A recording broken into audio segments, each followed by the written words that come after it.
तो आज हम देखने वाले हैं कि गैस्ट्रिक फंक्शन टेस्ट हम कैसे करते हैं। ठीक है।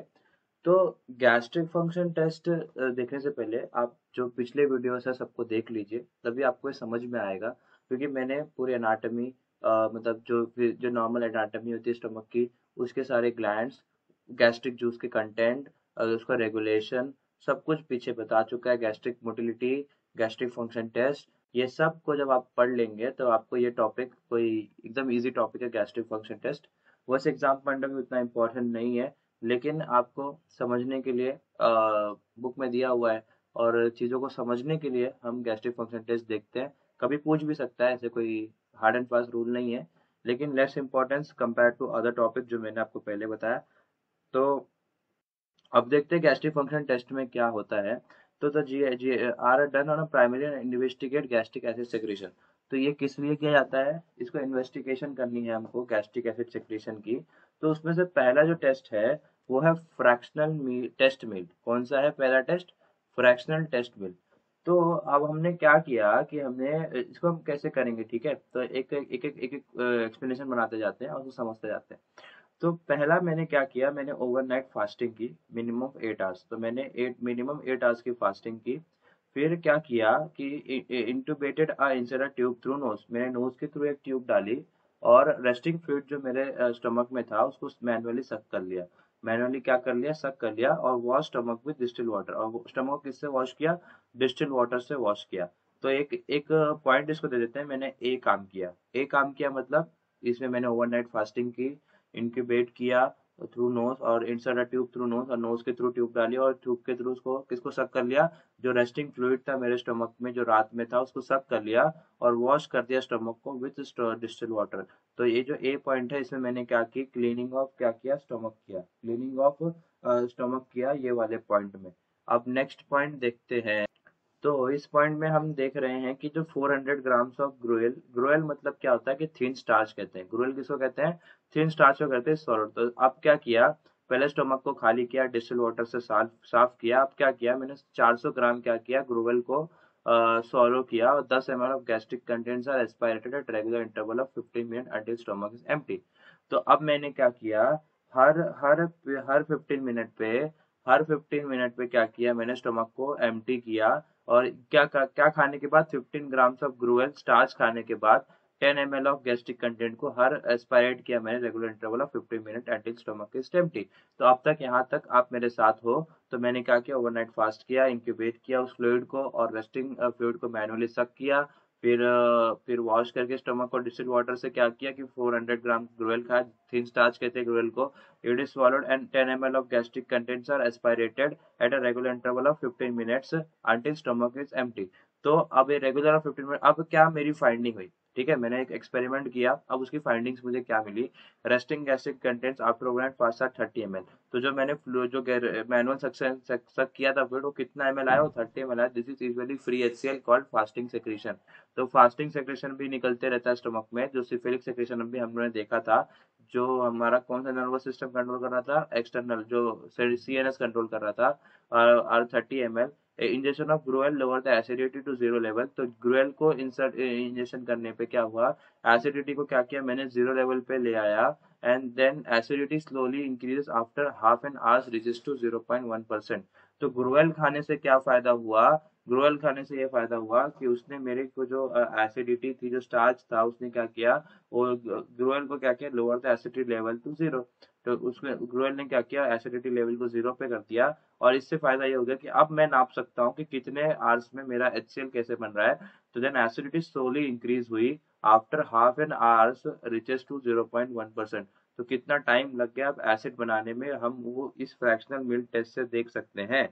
तो फ्रैक्शनल मिल्क टेस्ट से मुझे फाइंडिंग क्या मिली कि जो रेस्टिंग गैस्ट्रिक कंटेंट होता है ओवरनाइट फास्ट में, वो 30 ml होता है। This is usually free HCl called fasting secretion, ठीक है। Usually this visual called fasting secretion. Injection of gruel lower the acidity to 0 level, this acidity slowly increase after half an hours and reaches to 0.1%। ये हमारी दो finding हुई। उसके बाद दूसरा procedure है हिस्टामिन टेस्ट। अब मैंने आपको बताया था कि ये most powerful stimulate of gastric secretion है। कौन? हिस्टामिन। हिस्टामिन क्या है? Most powerful stimulate to gastric secretion. तो most power to similar to gastric secretion क्यों है? क्योंकि हमने बताया था कि गैस्ट्रिक हार्मोन क्या करता है, वो रिलीज कराता है, इंटरक्रोमैफिन सेल्स पे जाता है और उनको कहता है कि भाई हिस्टामिन रिलीज करो। हिस्टामिन H2 रिसेप्टर के साथ काम कर रहा था। H2 रिसेप्टर क्या कर रहा था? गैस्ट्रिक स्टिमुलेटरी रिसेप्टर को बाइंड कर रहा था, जो एडेनाइल साइक्लेस से साइक्लिक एमपी सेकेंडरी मैसेज बना रहा था, और जो वो एटीपेस के प्लस और एच प्लस एटीपेस पंप को चला रहा था, जिससे HCl बन रहा था। ठीक है, तो हिस्टामिन का बहुत रोल है। तो मैंने वो सेम प्रोसीजर किया, पहले स्टमक को खाली किया, उसको डिस्टिल वाटर से साफ किया। उसके बाद मैं अब क्या कर रहा हूँ, 0.5 ग्राम ऑफ हिस्टामिन खा रहा हूँ खाली स्टमक में। इसमें कुछ भी नहीं है, HCl कुछ भी नहीं है, एकदम खाली है। एंड एसिड फॉस्फेट, तो हिस्टामिन एंड एसिड फॉस्फेट खाया इज गिवन सबक्यूटेनियसली, मतलब मैंने ब्लड में दिया। ऑब्वियसली मैं हिस्टामिन से हार्मोन, तो मैं उसको ब्लड में दूंगा। And gastric juice is aspirated for 1 hour. तो गैस्ट्रिक जूस क्या कर रहा हूँ मैं, 1 आवर के बाद एस्पायरेट कर। Normally 200 ml of gastric juice aspirate for 1 hour, acidity equal to 180 ml of HCl। तो अब देखो 30 ml रेस्टिंग कंडीशन में था, हाफ एन आवर्स में खाली कितना 0.1% बन रहा था। लेकिन जब हिस्टामिन दे दिया तो देखो 200 ml गैस्ट्रिक जूस बना 1 आवर में। तो हिस्टामिन, इससे ये प्रूव हो गया कि histamine is the most powerful stimulator of gastric secretion. देख रहे हो कि कैसे गैस्ट्रिक फंक्शन टेस्ट से हमको वो सारी चीजें समझ में आ रही है। अब जितनी चीजें मैंने बताई यहाँ लिखी नहीं है, लेकिन आपने जब पीछे पढ़ लिया है तो आप रिलेट कर सकते हो। इसी को फिजियोलॉजी कहते हैं। मैंने ये पैराग्राफ को 5 मिनट में एक्सप्लेन किया, 2 मिनट में एक्सप्लेन किया। तो उसको एक्सप्लेन करने के लिए मेरे दिमाग में वो कंसेप्ट थे पिछले वाले, जैसे। तो इसी तरह जब आप पिछले वीडियोस मेरे देखेंगे तो आपको वो कंसेप्ट रिवाइज होंगे, और फिर आप रिवीजन। और फिजियोलॉजी कैसे याद होती है, सिंपल ट्रिक है, रटने से कभी नहीं होगी। इसको बार बार बार बार कंसेप्ट को रिवाइज करना पड़ता है, बार बार कंसेप्ट को रिवाइज करना पड़ता है। जितना आप कंसेप्ट को रिवाइज करोगे उतनी जल्दी आपको फिजियोलॉजी याद हो जाएगी। ठीक है, तो मैंने आपको इतने सारे कंसेप्ट 2 टेस्ट में बताए। उसके बाद है, एक है ऑगमेंटेड हिस्टामिन टेस्ट। तो ऑगमेंटेड हिस्टामिन टेस्ट क्या होता है वो देख लेते हैं। By increasing dose of histamine in step wise manner, the parietal cell can stimulate to produce a maximum secretory response. तो हिस्टामिन एक बार सबक्यूटेनियसली दिया। अब ऑगमेंटेड हिस्टामिन टेस्ट से मैं क्या कर रहा हूँ कि उसको आप मैं देखना चाहता हूँ कि हिस्टामिन देते रहूंगा तो कितना मैक्सिमम सेक्रेशन पाराइटल सेल बना सकती है, कितना मैक्सिमम HCl पाराइटल सेल बना सकती है। ठीक है, तो उससे क्या होगा कि average size of parietal cell population, तो मैक्सिमम सेक्रेटरी रिस्पांस मैंने देखना है, तो वो मैं देख लूंगा हिस्टामिन दे देके। उसके बाद average size of parietal cell population is 1.1 billion in males and 0.84 billion in females. तो average size of parietal cell population, तो पाराइटल सेल मेल्स में ज्यादा होती है कंपेयर टू फीमेल्स। इसका रिलेशन ये हो सकता है कि जो मेल्स होते हैं वो एवोल्यूशन, अगर एवोल्यूशन पॉइंट ऑफ व्यू से देखा जाए तो इससे बहुत कुछ बोला जा सकता है। लेकिन आप फिलहाल अभी याद कर लीजिए। अगर आपको इसका इसका इसका रीजन चाहिए तो आप मुझे कमेंट सेक्शन में बताना, मैं इसका रीजन देता हूँ। ठीक है, तो in duodenum ulcer parietal cell population is 1.8 million and female is 1.52 million। Obviously duodenum ulcer में तो parietal cell की पॉपुलेशन पे कोई इफेक्ट नहीं होगा, लेकिन वो बढ़ जाएगी। parietal cell ड्यूडेनम अल्सर हो रहा है, इसका मतलब है कि HCl ज्यादा जा रहा है किसमें, हमारे ड्यूडेनम में।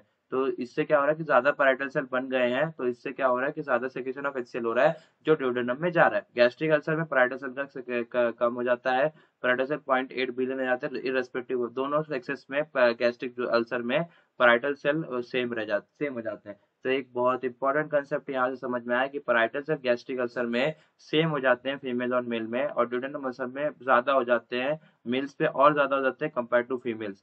तो इस फिजियोलॉजी से क्या समझ में आता है कि अल्सरेशन की जो तकलीफ है ज्यादा मेल्स में दिखाई देगी।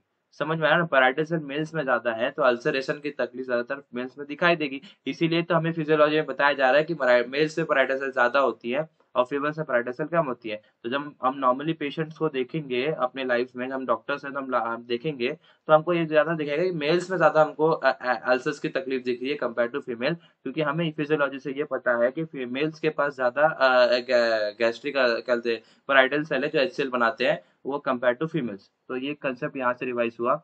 अब फोर्थ वाला देखते हैं। फोर्थ वाला है पेंटागैस्ट्रिन टेस्ट। मैंने आपको जब पढ़ाया था पिछले लेक्चर्स में कि पेंटागैस्ट्रिन है सिंथेटिक गैस्ट्रिन, तो इसका मैं बताया था वहां पर कि मैं आगे बताऊंगा।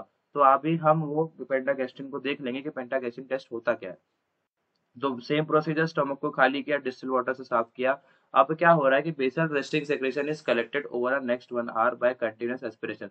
मैंने अभी कुछ भी नहीं दिया, ना तो हिस्टामिन दिया है, कुछ भी नहीं दिया है, एकदम खाली स्टमक। अब मैं नॉर्मली उसके सेक्रेशन का वेट कर रहा हूँ कि कैसे सेक्रेशन बढ़ता है, ठीक है। Continuous aspiration in normal person it is no more than a few ml per containing hours of 10 milli equivalent of HCl। तो बहुत कम, 0.1% मैंने कहा था ना, तो 10 मिली equivalent of HCl। Basal acidic output निकाला मैंने 10 मिली इक्विवेलेंट पर आवर। तो बिना कुछ हिस्टामिन दिए, बिना कुछ हार्मोन दिए, नॉर्मल जो एक आर में खाली स्टमक कितना HCl बना ले गया, तो उसको बेसिक बेसल एसिडिक आउटपुट बोलूंगा, वो होता है 10 मिली equivalent per hour. Pentagastrin is synthetic gastrin is given in a dose of. अब मैंने बेसल एसिडिक आउटपुट निकाल लिया, उसके बाद मैंने पेंटागैस्ट्रिन को क्या किया, इंजेक्ट किया इन a dose of 6 mg per KG body wait subcutaneously. तो 6 mg per KG body wait मैंने सब क्या किया, पेंटागैस्ट्रिन को ब्लड में दिया, क्योंकि ब्लड हार्मोन ब्लड से ट्रेवल करते हैं, तो ब्लड में दिया subcutaneously. This causes maximum acid secretion after injection of gastric juice is conducted by 1 hour. तो मैक्सिमम गैस्ट्रिक सेक्रेशन ना हिस्टामिन से मिला, ना तो इससे मिला। मैक्सिमम गैस्ट्रिक सेक्रेशन हमको कब मिलेगा, जब मैं पेंटागैस्ट्रिन को 6 mg per KG body weight के कंपैरिजन में इंजेक्ट करूंगा, और एक एक आर बार करेक्ट करूंगा, total acidic secreted in this hours maximal acid output. तो पहला बेसिक एसिडिक आउटपुट एक आवर में कितना था, 10 मिली इक्विवेलेंट पर आवर। फिर मैक्सिमल एसिड आउटपुट MAO होगा in in a normal individual is of 27 milliequivalent per hour in males and 25 equivalent per hour in female. तो ये समझ में आ गया, पैराइटल सेल कम होते हैं। In patient of duodenal ulcer MAO increase up to 50 milliequivalent per hour, while the gastric ulcer और carcinoma stomach patient these values are normal। क्योंकि पैराइटल सेल की वैल्यू नॉर्मल हो जाती है, कम हो जाती है, सेम रहती है मेल फीमेल में। तो गैस्ट्रिक अल्सर में तो उतना नहीं दिखेगा, लेकिन देख रहे हो पेशेंट ऑफ duodenal अल्सर में मैक्सिमल एसिडिक आउटपुट हमारा कहाँ तक चला गया, 50 मिली इक्विवेलेंट पर आवर चला गया। 10 इक्विवेलेंट से 50 मिली इक्विवेलेंट पर आवर चला गया, तो ऑब्वियसली ड्यूडेनम अल्सर तो हो ही जाएगा, क्योंकि गैस्ट्रिक सेक्रेशन, क्योंकि हमारे पास बाइकार्बोनेट बैरियर है किसको बचाने के लिए, गैस्ट्रिक सेक्रेशन को बचाने के लिए, लेकिन हमारे पास ऐसा कोई बैरियर ड्यूडेनम में नहीं है। तो उसमें अगर एसिड आएगा तो उसमें अल्सर कॉज होगा। तो ये हो गया पेंटागैस्ट्रिन टेस्ट, ठीक है, ये भी बहुत इंपॉर्टेंट टेस्ट था। उसके बाद हम देखते हैं कि इंसुलिन टेस्ट क्या होता है। तो इंसुलिन टेस्ट का, तो इसको क्या करते हैं, intravenously inject of insulin. Insulin को मैंने इंट्रावेनसली इंजेक्ट किया, और ये क्या होगा, हाइपोग्लाइसीमिया प्रोड्यूस करेगा। When sugar level falls below 40 mg per DL, hypothalamic situation of nucleus of emotion of occur. तो इंसुलिन देने पर हाइपोग्लाइसीमिया होगा, ऑब्वियसली ये हाइपोग्लाइसेमिक हार्मोन है। तो जब मैंने इंसुलिन को दिया, तो इससे क्या हुआ कि ब्लड शुगर लेवल फॉल हो गया, इसमें कोई बड़ा लॉजिक नहीं है, ठीक है। जब ये 45 mg पर डीएल से भी नीचे हो जाएगा, तो hypothalamic stimulation of nucleus of vagus nerve occur. तो इससे क्या होगा कि जो हाइपोथैलेमिक स्टिमुलेशन है वो ऑकर होगी वेगस नर्व की। Impulse then pass down and increase gastric secretion rich in acid and pepsin. मैंने कहा था ना कि जब हम सिफिलिक फेज में देख रहे हैं तो हमारा सेंट्रल नर्वस सिस्टम काम कर रहा है, ये वही सिस्टम यहाँ काम कर रहा है, और इससे एसिड और pepsin and complete vagotomy abolishes vagal juice. तो अगर अगर मैंने वेगस नर्व ही निकाल दी, तो ये जो नॉर्मल जो 30 to 40% सिफिलिक फेज में जो जूस आ रहा था वो नहीं आएगा।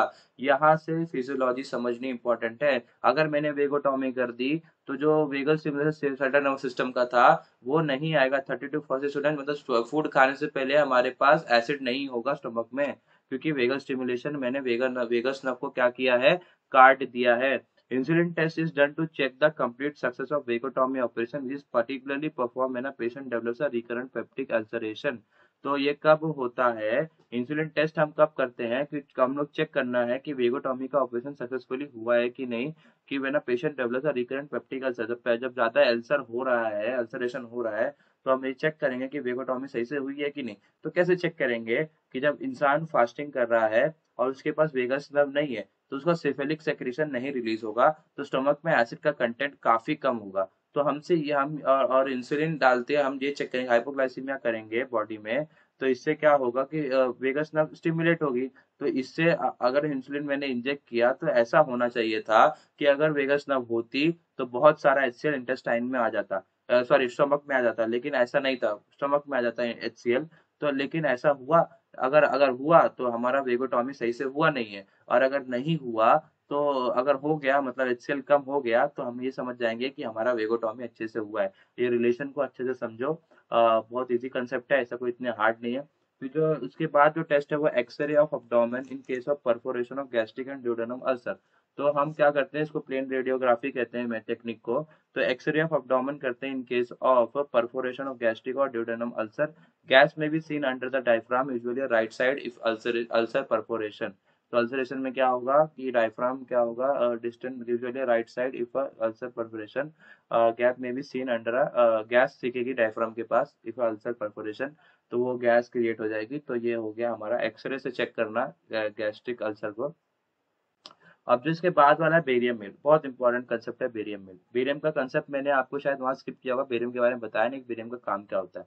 It is prime principal use for diagnosis of gastric and duodenum ulcer end of gastric carcinoma.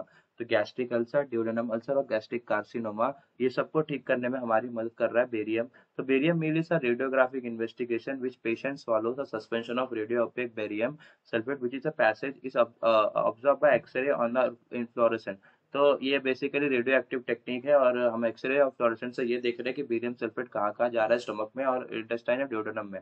तो स्क्रीन और TV monitor films are taken to provide a permanent record.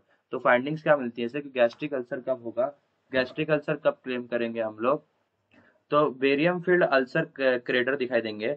तो जब गैस्ट्रिक अल्सर होगा तो उस एक्सरे या उस मॉनिटर में क्या दिखाई देगा कि गैस्ट्रिक अल्सर दिखाई देगा, बेरियम फील्ड क्रेटर। मतलब ऐसे एक पाउंड जैसे लेक समझ सकते हो, ऐसे क्रेटर दिखाई देंगे और ये बेरियम से क्या होंगे, फिल्ड होंगे। It is seen as a rounded deposit due to distortion of mucosal pattern.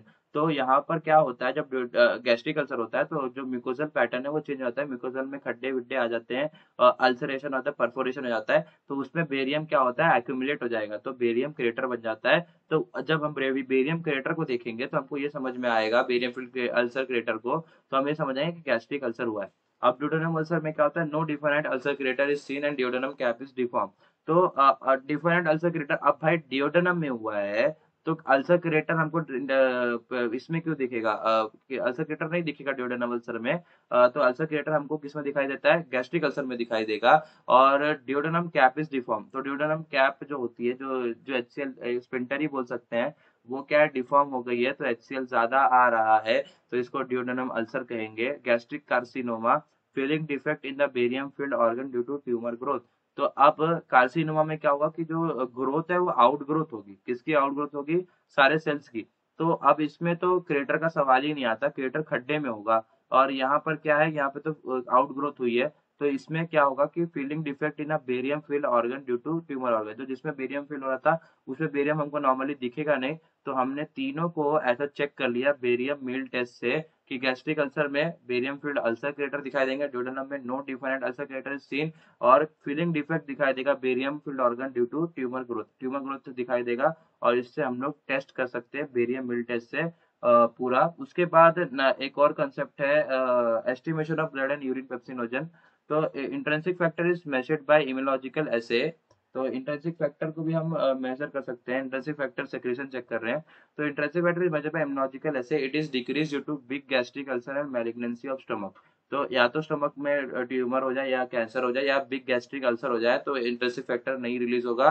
Intrinsic factor के नहीं वजह से विटामिन बी 12 अब्जॉर्ब नहीं होगा, विटामिन बी 12 अब्जॉर्ब नहीं होगा। तो उससे को फैक्टर है किस चीज के लिए बनने के लिए, फोलिक एसिड और विटामिन बी को फैक्टर है आरबीसी के बनने के लिए। तो आरबीसी मेच्योर नहीं होंगे और इससे परनीशियस अनीमिया हो जाएगी। ठीक है, उसके बाद जो लास्ट वाला कंसेप्ट है वो है एंडोस्कोपी एंड बायोप्सी। तो अब एंडोस्कोपी बायोप्सी में क्या कर रहा हूँ, by use of fibre optic gastroscope forward wing. तो मैं फाइबर ऑप्टिक गैस्ट्रोस्कोप को यूज कर रहा हूँ side wing instrument. It is possible to see the whole oesophagus, stomach and duodenum. The instrument carries a channel through which biopsy process of brush can be introduced to obtain a specimen from histology and pathological examination। तो इसमें कुछ explanation की जरूरत नहीं है, हम instrument डाल के एक एक पार्ट को ऐसा एग्जामिन कर सकते हैं, आंसरेशन चेक कर सकते हैं। ठीक है, तो यहाँ तक हमारा चैप्टर खत्म हो गया। अब हमारा एक ही टॉपिक इस लेक्चर इसमें बचा है स्टमक में, वो है अप्लाइड एस्पेक्ट, और वो काफी इंपॉर्टेंट टॉपिक है, उसको भी देखेंगे, उससे हमारा पूरा चैप्टर शायद रिवाइज हो जाएगा। ठीक है, तो यहाँ तक का अगर वीडियो समझ में आया तो प्लीज़ मेरे चैनल को सब्सक्राइब करें, इस वीडियो को शेयर करें, और इस वीडियो को शेयर करें, और अगर अच्छा लगा तो अपने स्टूडेंट्स को जिनको फिजियोलॉजी समझने में दिक्कत होती है, मॉडर्न फिजियोलॉजी समझने में दिक्कत होती है, तो प्लीज़ उन्हें शेयर करें। और आज के लिए बस इतना ही। Thank you very much video देखने के लिए, और अगर कोई क्वेरी हो तो प्लीज़ कमेंट सेक्शन में लिख देना। Thank you.